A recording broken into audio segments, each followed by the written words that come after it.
नमस्कार मित्रों, तो कैसे हैं आप सब? मैं उम्मीद करता हूं कि आप सभी अच्छे होंगे और अपने जीवन में कुछ ना कुछ अच्छा कर रहे होंगे। यदि कुछ अच्छा नहीं भी कर पा रहे हैं तब भी परेशान मत होइए। आपको फिर से एक मौका मिला है। लगा दीजिए अपने आप को इस कदर कि अब आगे आने वाला समय आपका अच्छा हो जाए। तो ये बात सही है मित्रों, मैं आपको बता देना चाहता हूँ कि लेखपाल की वैकेंसी जो है आउट हो गई है आयोग की तरफ से। और ये पद कितने हैं इसमें लिखा हुआ है 7994 यानी 7994 पद, कुल इतने पदों पर लेखपाल की भर्ती होनी है। मैं इस वीडियो को बहुत लंबा नहीं करूँगा। इस वीडियो में बहुत सारे जो लोगों के कॉमन डाउट्स थे, जो लोगों ने मेरे को इनबॉक्स में भेजे या बार बार मेरे से कॉल में पूछ रहे थे, मैं उन्हीं को डिस्कस करूँगा। तो बेसिकली मैं बताऊँगा इसके बारे में कि ये वीडियो मतलब लेखपाल के बारे में क्या क्या नई शर्तें रखी गई हैं। नोटिफिकेशन आउट हो ही गया है। सबसे बड़ी बात है कि इसके सिलेबस में चेंज कर दिया गया है। तो नया सिलेबस क्या है, उसमें क्या क्या नई चीज़ें ऐड की गई हैं और उसको हमको कैसे मैनेज करना है, स्पेशली ये बता देंगे।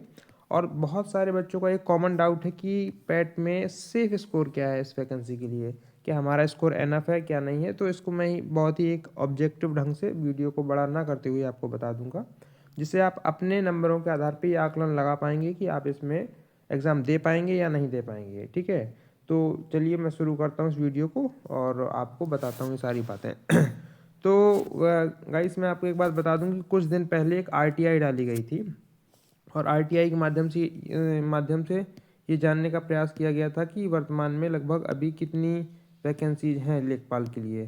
तो जिन्होंने भी डाली थी उनका नाम छुपा दिया गया है। तो उस वक्त आयोग ने जो सूचना दी थी उनके अनुसार 30,837 कुल पद हैं जो कि स्वीकृत हो चुके हैं, और जिसमें से 7,994 पद, जो कि जिस पर वैकेंसी निकली है अभी 7994 पद, इतने वर्तमान में राजस्व लेखपाल के पद खाली हैं। इन पर वैकेंसी आउट हो चुकी है। ठीक है, ये आरटीआई में उन्होंने, ये देख सकते हैं आप डेट 12/11/2025 यानी 12 नवंबर की आरटीआई का ये डिटेल है। ठीक है, आउट हो गए हैं इतने पद जितने उन्होंने बताए हैं। ठीक है, तो पूरे पद जो खाली थे जिस पे वैकेंसी आनी थी लगभग आ गए हैं। ठीक है, अब आइए आगे बढ़ते हैं, हम बात करते हैं आज के इस नोटिफिकेशन में। तो नोटिफिकेशन में जो कुछ महत्वपूर्ण तिथियां बताई गई हैं इनको जरूर आप ध्यान में रखिएगा, क्योंकि इन्हीं को ध्यान में रखकर ही आपको अपना आवेदन वगैरह सारी चीज़ें करनी है। तो देखिए 16/12/2025 यानी कि आज के दिन 16 दिसंबर के दिन ये विज्ञापन आया है, और इसका ऑनलाइन आवेदन की तिथि जो है, जब से ऑनलाइन आवेदन प्रारंभ होगा ध्यान रखिएगा 29 दिसंबर, 29/12/2025 से आपका ऑनलाइन आवेदन लेखपाल के लिए स्टार्ट हो जाएगा। इसके बाद 28/1/2026 यानी 28/1 यानी जनवरी का महीना और 2026 तक ये आवेदन होता रहेगा। मोटा मोटा आपको 30 दिनों का समय दिया गया है। 29 से स्टार्ट होकर 28 को एंड कर दे रहे हैं। तो लगभग आपको 30 दिनों का समय दिया गया है जिसमें आपको अपने फॉर्म भर लेने हैं। मैं आपसे रिकमेंड करूंगा कि आप बहुत लेट तक इंतजार मत करिएगा कि लास्ट में भाई 28 डेट है तो आप 25 को 24 को या 26 को एक्टिव हो रहे हैं, फिर किसी वजह से साइट नहीं चल पा रही है, आपको कोई डॉक्यूमेंटेशन का प्रॉब्लम आ रहा है, तो अंत में फिर आपको परेशानी होती है। तो थोड़ा जैसे ही मतलब 29 से स्टार्ट हो जा रहे हैं तो आप 1 2 3 4 5 जैसे आपको टाइम मिले भर लीजिएगा।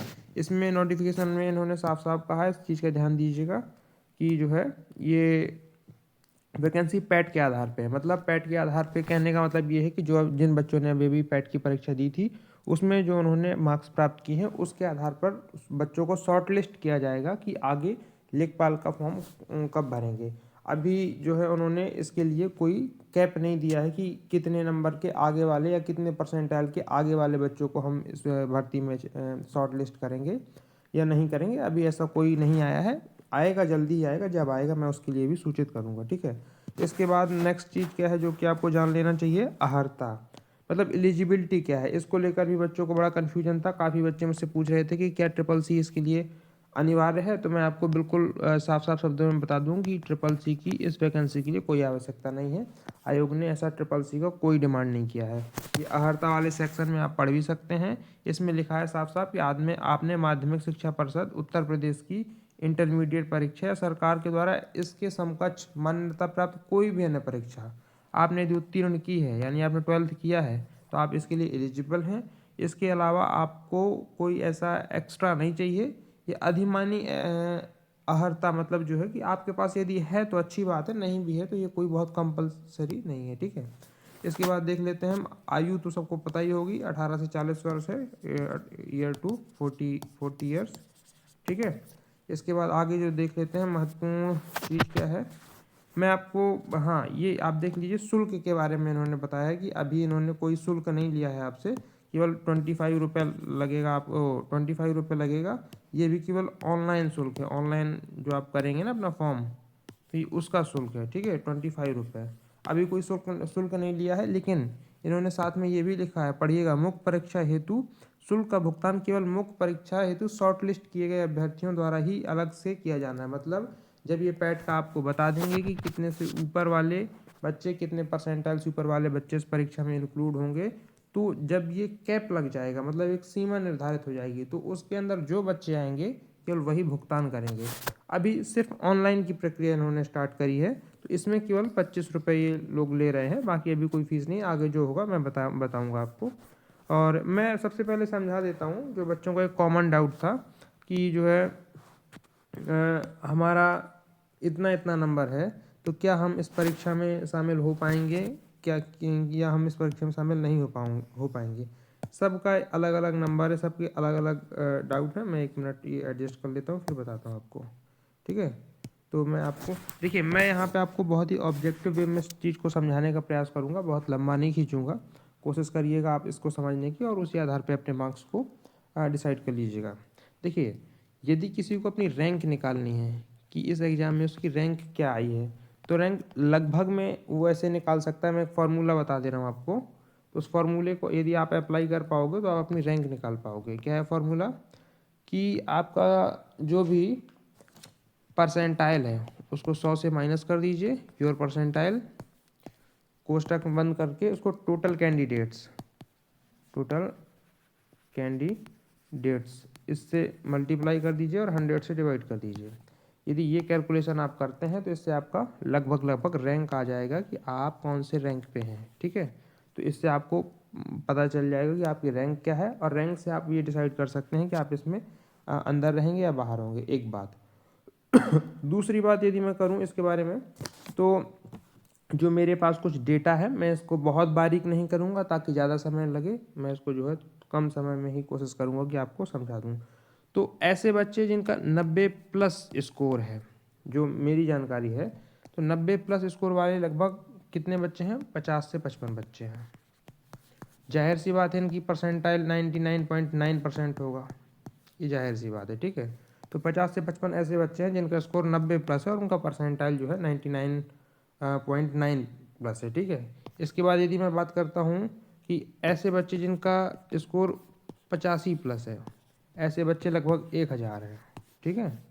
ऐसे 1000 बच्चे हैं जिनका स्कोर लगभग 85+ है, ठीक है। अब हम बात करते हैं 75+। मैंने 10 नंबर डायरेक्ट घटा दिए हैं ताकि आपका वीडियो लंबा ना हो और आपको एक कॉमन बात समझ में आ जाए। तो ऐसे कितने बच्चे हैं जिनका स्कोर 75+ है, तो ऐसे लगभग 20,000। मैं देखिए सब लगभग में बता रहा हूँ, कोई ऐसे मतलब हार्ड एंड फास्ट रूल नहीं है, थोड़ा बहुत ऊपर नीचे हो सकता है, लेकिन लगभग आपको आइडिया लग जाएगा। तो 20,000 बच्चे ऐसे हैं जो लगभग 75+ मार्क्स प्राप्त किए हैं, ठीक है। और मैं आपको लास्ट बताऊं तो लगभग 62 से 65 नंबर प्राप्त करने वाले ऐसे बच्चे हैं 2,40,000 से 2,50,000 तक, ठीक, लिख दे रहा हूँ मैं यहाँ पे। मतलब जिन बच्चों के नंबर 62 से 65 या इससे ऊपर, तो सबको यदि हम मिला देते हैं तो ऐसे बच्चे 2,40,000 से 2,50,000 तक हो जा रहे हैं, ठीक है। अब मेरा यहाँ बताने का ये मतलब है कि जब 2021 में लेखपाल की वैकेंसी आई थी, उसमें लगभग 8,000 पद थे, ठीक है। 8,000 पद थे, तो उसका उन्होंने 30 गुना, लगभग 2,47,000 बच्चे उन्होंने लिए थे। मतलब 30 गुना बच्चे उन्होंने इंक्लूड करके 2,47,000 लिए थे, ठीक है। इस बार हो सकता है आयोग प्लान कर रहा है कि वो 40 गुना ले ले। मैं ये तो नहीं कह रहा हूँ कि देखिए 30 गुना भी ले सकता है, 40 गुना, ये तो आयोग के ऊपर डिपेंड करता है। मान लीजिए हम यदि ज़्यादा से ज़्यादा मान लें, उम्मीद रख लें, तो यदि 40 गुना बच्चे भी उन्होंने ले लिए, तो अभी वैकेंसी कितनी है, 7,994। मान लीजिए मोटा मोटा इसको भी 8,000 ही मान लीजिए, ठीक है। तो 8,000 वैकेंसी है, तो 8,000 का हम 40 से गुणा करेंगे तो लगभग 3,20,000 बच्चे, 3,20,000 बच्चे इस बार भी इंक्लूड किए जाएंगे परीक्षा में, आपकी शॉर्ट लिस्ट किए जाएंगे, जो कि पैट के थ्रू, ठीक है। कितने, 3,20,000 बच्चे। तो 3,20,000 बच्चे आते आते तक हमारा जो स्कोर पहुंच जाता है वो लगभग पहुंच जाता है 60। ठीक है, समझ रहे हैं ना मेरी बात को। तो यदि आयोग 40 गुना बच्चों को लेता है, 40 गुना, तो जिन बच्चों का स्कोर 60 या 60 से प्लस है वो उम्मीद रख सकते हैं, वो अपनी पढ़ाई कंटिन्यू रखें और उनके लिए ये उम्मीद है कि उनको इसमें इंक्लूड कर लिया जाएगा। लेकिन यदि आयोग 30 गुना लेता है, कितना, केवल 30 टाइम्स 30 गुना लेता है, तो 30 गुना में मैं रिकमेंड करूँगा कि जिन बच्चों के 63 से 65 प्लस मार्क्स हैं केवल वही उम्मीद रखें, क्योंकि मैंने आपको ऊपर ही बताया है कि जो बच्चे 62 से 65 के बीच हैं वो बच्चे 2,40,000 2,50,000 हो जा रहे हैं। तो मैं उनको ही रिकमेंड करूँगा जिनके 63 62 65 इससे प्लस नंबर हैं, तो वो फिर पढ़ाई करें, क्योंकि ये 2,40,000 से 2,50 तक आ जाएंगे। ठीक है, और यदि 30 गुना आयोग लेता है तो फिर वो 2,40 से 2,50 तक ही बच्चों को लेगा, जैसे कि उन्होंने पहले बार भी लिया था। आई होप कि आप मेरी बात को समझ पा रहे हैं कि यदि आपके number 62 plus 63 plus 64 plus 65 plus इससे ऊपर हैं तब आप फॉर श्योर तैयारी करिए, क्योंकि आप इंक्लूड हो जाएंगे। 60 प्लस वालों के लिए मैं श्योर तो नहीं कहता हूँ, प्रे करिएगा भगवान से। यदि 40 गुना बच्चों को ले लिया गया, यदि 40 गुना को ले लिया गया तो फिर आप भी इंक्लूड हो जाओगे। लेकिन जो 65 प्लस हैं वो पक्का इंक्लूड हो जाएंगे, क्योंकि वो 240 के अंदर आ रहे हैं, मैंने बताया ना 240 के अंदर। तो अब आप अपने मार्क्स देख लीजिए कितने किसके मार्क्स हैं और इससे अंदाज़ा लगा लीजिए। इससे बढ़िया ऑब्जेक्टिव मैनर और कुछ नहीं हो सकता है, समझ रहे हैं ना आप। तो आप इससे अपने मार्क्स को देखकर अंदाज़ा लगा लीजिए कि आप अंदर रहेंगे या बाहर। इससे ज़्यादा आपको कहीं और किसी से पूछने की ज़रूरत नहीं है। ठीक है, इसके बाद बड़ी एक इंटरेस्टिंग थिंग है इस एग्ज़ाम में जो इस बार आयोग ने किया है, सामने आई है, वो है सिलेबस में चेंज। ठीक है, तो सिलेबस में हो गया है चेंज। सिलेबस उन्होंने अब पैट के जैसा कर दिया, जैसे कि पहले पैट के एग्ज़ाम का सिलेबस था या अभी भी है, बस उसी आधार पे उन्होंने बेस्ड सिलेबस कर दिया है। पहले क्या होता था कि 25 का आपका ग्रामीण परिवेश आता था और 25 नंबर की आपकी मैथ आती थी, 25 नंबर का आपकी हिंदी आती थी और 25 नंबर में आपका जनरल नॉलेज कह लीजिए, जनरल स्टडीज कह लीजिए। ठीक है, ये होता था, लेकिन अब इन्होंने चेंज कर दिया है। नया सिलेबस क्या है आइए देख लेते हैं। तो ये रहा आपका नया सिलेबस। नया सिलेबस में इन्होंने आपको सारा 5-5 नंबर में 10-10 नंबर में जैसे कि पैट में बटा होता है बांट दिया है। पहला पार्ट है Indian history and Indian national movement, यानी 5 अंक के लिए आपको एंशियंट हिस्ट्री भी पढ़नी है, मेडिवल भी पढ़नी है, मॉडर्न भी पढ़नी है और इंडियन नेशनल मूवमेंट भी पढ़ने हैं, भारतीय राष्ट्रीय आंदोलन भी पढ़ने हैं। बच्चा बेचारा हो जाएगा कन्फ्यूज्ड, वो एंशियंट पढ़े या छोड़े, मेडुअल पढ़े या छोड़े, मॉडर्न पढ़े या छोड़े, क्योंकि कोई भरोसा नहीं। केवल 5 क्वेश्चन पूछना है पैट में, तो फिर भी आप आंदोलन से 5 अलग क्वेश्चन पूछते हो तो उसको पता ही नहीं लगेगा कि एंशियंट से, वो पता चला कि बहुत मेहनत भी करता है, एंशियंट से क्वेश्चन भी नहीं पूछा या पूछा तो एक क्वेश्चन पूछा।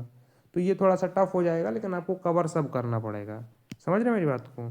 ऐसे ही पॉलिटी में है, पॉलिटी आपको सारी कवर करनी पड़ेगी, केवल 5 मार्क्स की है। ज्योग्राफी भी आपको सारी कवर करनी पड़ेगी केवल 5 मार्क्स के लिए। इकॉनमी में भी जो स्टैटिक पोर्शन है, जो बेसिक पोर्शन है, कवर करना पड़ेगा 5 मार्क्स के लिए। ग्रामीण परिवेश जो कि पहले 25 नंबर का होता था, अब उसको घटा के इन्होंने केवल 5 नंबर का कर दिया है, ये 5 नंबर का हो गया। ठीक है, राष्ट्रीय और अंतर्राष्ट्रीय महत्व की समसामयिक घटनाएं, इसको हम कहेंगे करंट अफेयर्स। ये आपका करंट अफेयर्स है। पैट में तो इसका वैल्यू 10 अंक का होता है, लेकिन इसको भी इन्होंने 5 अंक का कर दिया है, क्या, करंट अफेयर्स। तो इसको भी आप स्किप नहीं कर सकते हैं, क्योंकि एक ही एक नंबर रोल प्ले करेगा, तो करंट अफेयर्स भी पढ़िएगा। फिर आपका विज्ञान एवं प्रौद्योगिकी यानी साइंस एंड टेक्नोलॉजी, जनरली ये जर्नल साइंस है, और बाकी जो साइंस एंड टेक्नोलॉजी की जो मतलब इंपॉर्टेंट थिंग्स हैं, इंपॉर्टेंट घटनाएं रही हैं पास्ट की या वर्तमान की, जरूर दिमाग में रखिएगा, ये इंपॉर्टेंट चीज़ है, 5 नंबर में पूछेगा। ठीक है, इसके बाद इन्होंने ऐड कर दिया है पर्यावरण पारिस्थितिकी एवं आपदा प्रबंधन। तो ये क्या है, एक तो इन्वायरमेंट है आपका, फिर इकोलॉजी भी है, और प्लस आपका इन्होंने डिजास्टर मैनेजमेंट यानी आपदा प्रबंधन भी इंक्लूड कर दिया है। परेशान मत होइए, अब मैं कोशिश करूंगा कि 4 या 5 वीडियो में मैं अभी यदि बनाऊंगा, मैं गारंटी नहीं दे रहा हूँ, बट यदि मैं बनाता हूँ तो 4 या 5 वीडियो में आपका environment, ecology and disaster management जो पूछेगा, चूँकि इस बार पहला साल है जब इन्होंने इंक्लूड किया है, तो बहुत टफ नहीं पूछेंगे, तो बता देंगे आपको, तो उससे काम चल जाएगा, ठीक है। इसके बाद इनका क्या है, डाटा इंटरप्रिटेशन, तो ये मुझे बताने की ज़रूरत है नहीं, डीआई के बारे में आप जानते ही हो क्योंकि आपने पैट का एग्ज़ाम दिया है और उसमें पूछा भी जाता है, भली प्रकार से परिचित हो गए। सामान्य हिंदी भी आप बढ़िया से जान रहे हो क्योंकि सामान्य हिंदी तो हर एग्जाम में पूछी जाती है और लेखपाल में भी पहले पूछी जाती थी, इससे भी आप परिचित हो, तो ये भी ठीक ही है। इसके बाद है कंप्यूटर वाला भाग, तो कंप्यूटर वाला भाग पहले इंक्लूड नहीं था, अब ये नया इंक्लूड हुआ है और 15 नंबर का है। देख रहे हैं आप, सब 5-5 नंबर या 10 नंबर के हैं। कंप्यूटर को इन्होंने कितना महत्व दिया है इस बार। सही बात भी है क्योंकि देखिए आने वाले समय में भी ऑनलाइन ज़माना है और आज भी सारे काम लगभग ऑनलाइन हो गए हैं, तो कंप्यूटर तो आना ही चाहिए। तो 15 नंबर का इन्होंने कंप्यूटर कर दिया है और 20 नंबर का इन्होंने कर दिया है यूपी स्पेशल। ये ठीक बात है, अरे भाई जिस राज्य का एग्ज़ाम दे रहे हो उसके बारे में जानना भी चाहिए। और इससे अच्छी बात ये होती है कि अन्य राज्य के बच्चे जो यहाँ पे अप्लाई करते हैं वो थोड़ा यहाँ पे कम बेनिफिट पाते हैं क्योंकि वो पढ़ाई नहीं करते हैं राज्य स्पेसिफिकली, ठीक है ना। जीके जीएस तो उनके लिए कॉमन ही होती है, तो ये ठीक है यूपी स्पेशल। तो ऐसे आपका 100 नंबर का कुल पेपर हो गया जिसके आधार पे आपकी मेरिट बनेगी, ठीक है। आइए मैं थोड़ा सा आपको बता देता हूँ डिटेल में ये सब्जेक्ट जो नए ऐड हुए हैं। तो डीआई के बारे में मुझे बताने की ज़रूरत है नहीं क्योंकि ऑलरेडी आप जानते हैं। सामान्य हिंदी आप ऑलरेडी जानते हैं। कंप्यूटर वाला भाग देख सकते हैं कंप्यूटर में कंप्यूटर, सूचना तकनीकी, internet, world wide web, W का इतिहास, परिचय और अनुप्रयोग। हार्डवेयर क्या होते हैं, सॉफ्टवेयर क्या होते हैं, इनपुट और आउटपुट क्या है, internet protocol, IP address etc क्या होता है, ईमेल बनाना, ईमेल का प्रयोग कैसे करते हैं, प्रिंटर, टैबलेट, मोबाइल संचालन ईटीसी। बहुत बेसिक है, नॉर्मल है, यही सब कंप्यूटर में है जो कि आपको पढ़ना है, ठीक है। तो ये आपका होगा सिलेबस। मैं उम्मीद करता हूँ कि सारी चीज़ें आपको समझ में आ गई होंगी जो भी मैंने आपको बताने का इस वीडियो के माध्यम से प्रयास किया, और ये भी उम्मीद करता हूँ कि आपके लगभग सारे डाउट क्लियर हो गए होंगे। इसके बाद भी यदि कोई डाउट बचा हुआ है, यदि कोई बात है, तो यदि आपके पास मेरा कॉन्टैक्ट नंबर है तो आप मेरे को पर्सनल इनबॉक्स कर सकते हो, यदि नहीं है तो आप कमेंट करो वीडियो में, मैं आपको रिप्लाई कर दूंगा, ठीक है। और मैं आपको सब्सक्राइब करने के लिए बिल्कुल मन नहीं कहूँगा, आप बिल्कुल भी सब्सक्राइब मत करिएगा, मतलब बिल्कुल भी सब्सक्राइब करने की ज़रूरत नहीं है। आपको यदि लगता है कि वीडियो यूजफुल है और आपको ज़रूरत है तो कर लीजिएगा, अदरवाइज मुझे सब्सक्राइबर का कोई लोभ नहीं है, ठीक है। Thank you very much. I hope I made all your doubts clear. Whatever doubt is left or remaining in your mind, please do it on the comment box. I will try my best to resolve it. Okay. Thank you guys.